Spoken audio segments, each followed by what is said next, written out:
Kita ke berita selanjutnya, Tribuners geledah blok hunian narapidana, petugas lapas Ambon temukan HP hingga benda berbahan logam.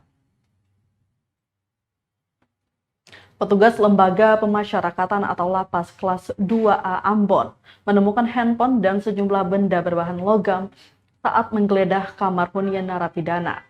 Kepala Lapas Ambon Muhtar Tompo menjelaskan, penggeledahan itu sebagai salah satu upaya deteksi dini guna mencegah terjadinya gangguan keamanan dan ketertiban atau kamtib di Lapas Ambon.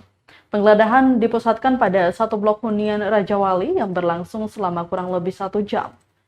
Dijelaskan penggeledahan itu akan rutin digelar dan merupakan salah satu fungsi dari deteksi dini gangguan keamanan dan ketertiban.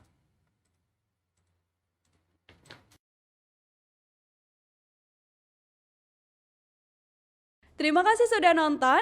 Jangan lupa like, subscribe, dan share ya.